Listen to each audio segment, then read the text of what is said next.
Guts and Glory! You are fronted with Choi's work in the sense that 100 or so straight-faced young girls stare you down in a no-bullshit kind of manner. There's no silence. There's no easy in the eye, let me get out of your way. It's blunt and in your face, taking the setting of a psychological dream world in which the experience of sexual abuse is at the forefront.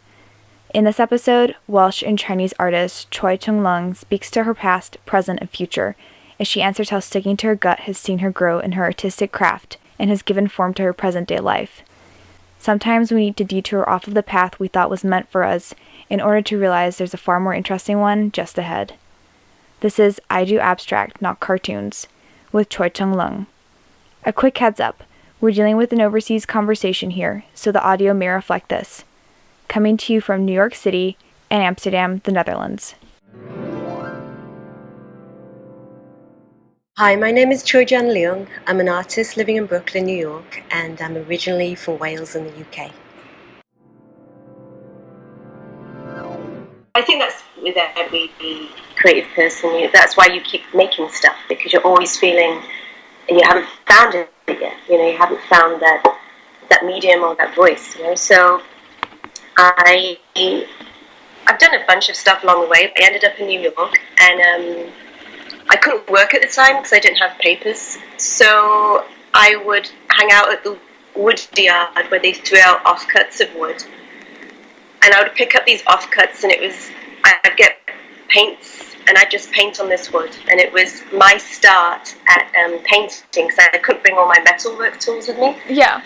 And as I started painting, I really enjoyed the abstract world, and in New York, I found that there was an audience to that as well. People would look at it and go, "Oh, how much is that?"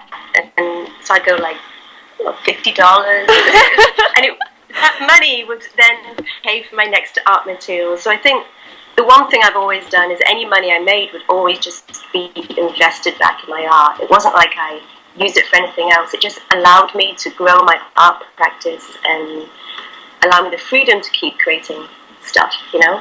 Wow.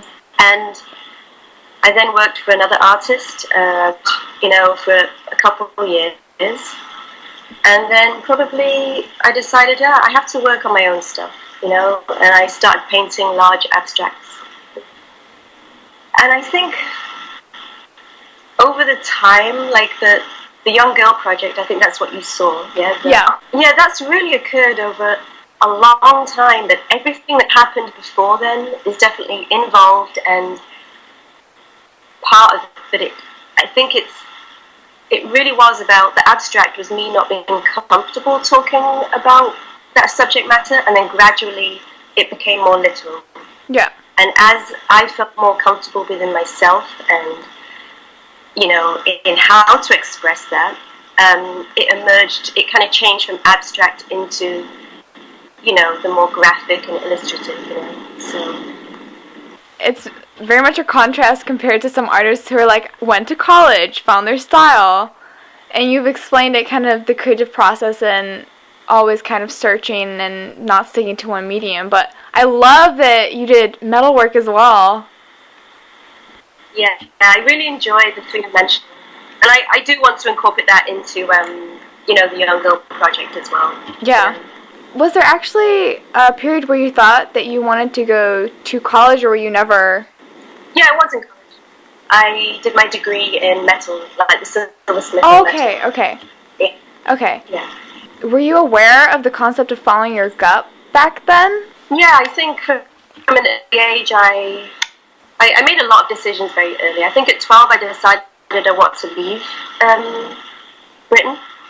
I'd just come back from a holiday in Hong Kong to see relatives, and I was blown away. And I thought, it was like having a colour television, like having black and white TV, then going to colour, and then going back to black and white. It felt like that as a kid, And yeah. And I think I also made the decision early on that art was never. It was never a question what I was going to do. It was just, this is what I can do. So it wasn't a decision to do what I do. It was just, that was it, And but I did know that I didn't necessarily want to get into a work environment where I had a boss or worked for a company. I knew I wanted to be self-employed. I thought that was the only way I could dedicate the amount of time I wanted to do what I love to do. And I always thought, your time on this planet is so limited. And that was it. It was anything that came into my life, the motivation was always, does this allow me to keep doing what I do, or does this stop me from keep doing what I do? And if the answer was, it's going to prevent me from, creating, it would be, I don't want to do it. And it was a very stubborn way of being, but and it involves a lot of sacrifices.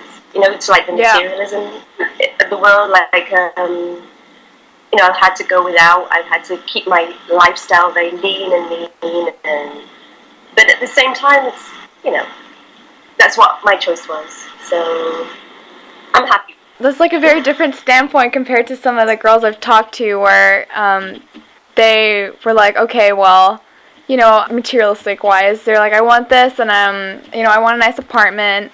I want to be able to make sure I have a car. And they kind of factored all these things into, can I go after my dreams? Is it worth it? And listening to you, you're like, okay, well, this is what I want to do, and you didn't really pay attention to the rest. Yeah, I really respect you for that. And I always find it important. I ask this question because it's important to underline a person's beginning.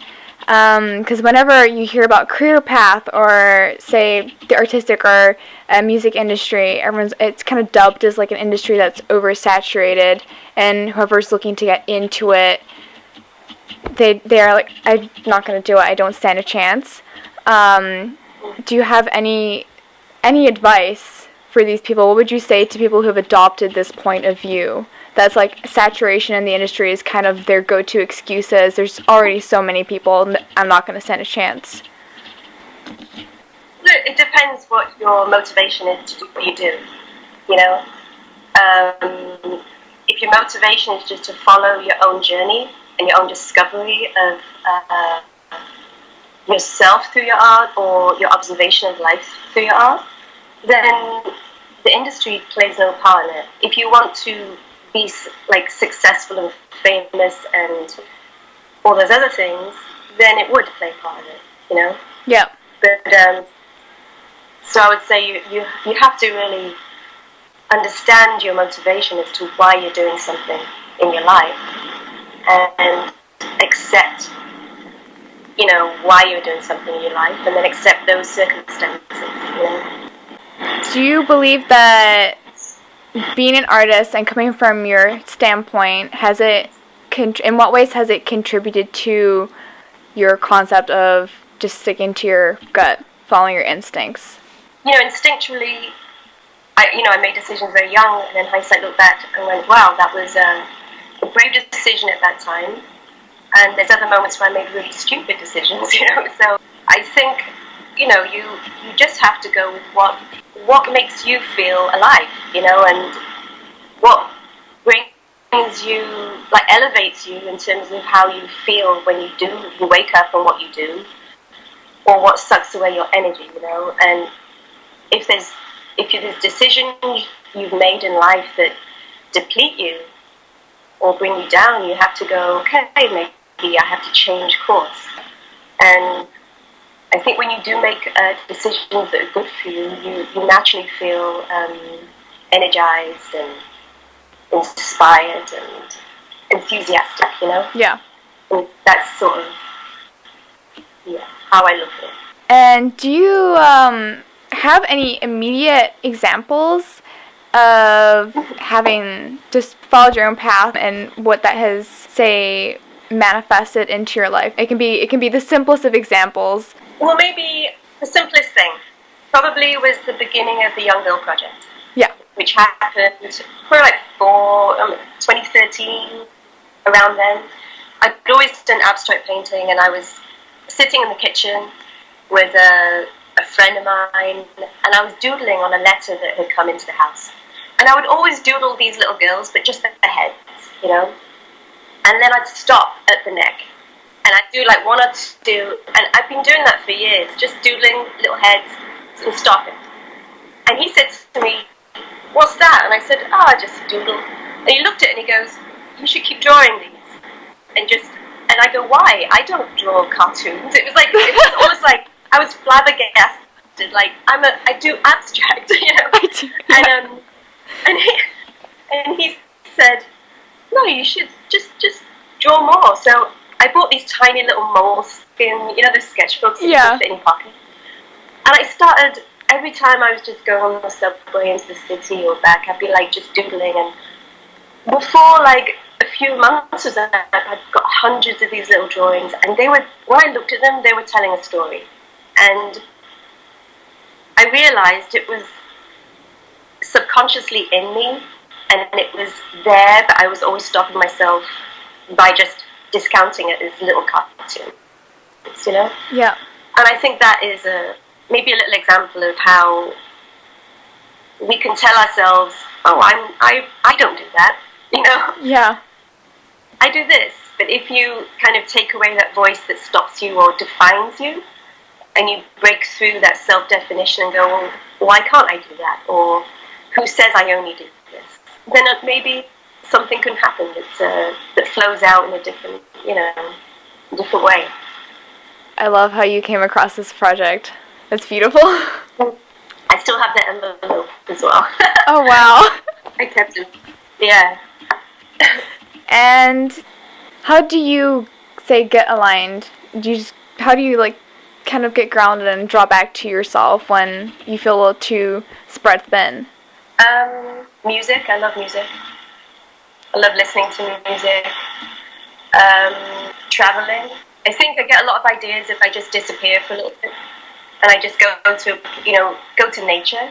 Like, I was raised around nature, so living in, you know, the city in New York, it's you're so far away from that. So I think being in nature is really important to just remember not all the world is like this, and there's a lot of important things other than just being able to do, you know, not do what you want to do, but just be, and just live, and just survive, and, you know. So I'd say nature. We're going to switch gears a little. As a mother, is there a contrast in the ways in which your daughter has approached her dreams and ambitions in comparison to, say, when you went after your own? And do you find that there's a shift in regards to how her generation views what they are capable of? Well, I think I was a single mom, so it was just me and her a lot of the time. And I think I was always conscious that she's watching me. It's not really about the advice I give her verbally, but just by her seeing me do what I do, I'm taking away layers of questions for her, if you know what I mean. So, like, we moved a lot when she was young, and I think it took away her fear of change, or, you know, that life can go up and can go down, yeah, but it will also go up again, you know. She was exposed to a lot of different, you know, lifestyles and people, which made her more inclusive, I think, in terms of accepting many different types of circumstances that come in her life. When it comes to her own decisions, I think she is very intuitive. She's always made her own decisions very young, and I allowed her to, you know, if she wanted to take the subway to school, I'd go, if you believe you can do it, you should do it. If you, you know, she wanted to be independent, and, you know, my fear projected onto her would have just stopped her from, you know, developing that. Yeah. So I always allowed her to experience things and live from her own convictions, rather than say to her, you should do that or you should do that. But she wasn't making those decisions through her own experiences or convictions, you know. And when it comes to her generation, I think, you know, her friends are amazing. I love having them around, and they're so developed and deep, and I don't know, I find really interesting characters, and I don't really look at them for their age group. I just look at them for, you know, when I when I talk to friends, and it's just a peer-to-peer.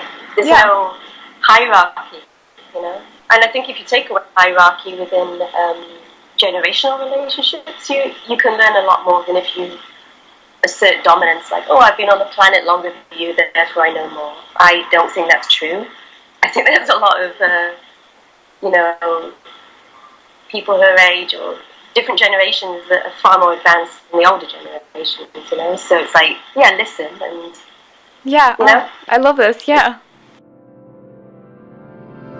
And the last question is, why are you good at what you do?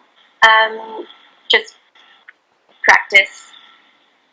I can honestly say, you just got to keep doing it and doing it and doing it. And you're never going to be good at what you do unless you just keep putting the hours in.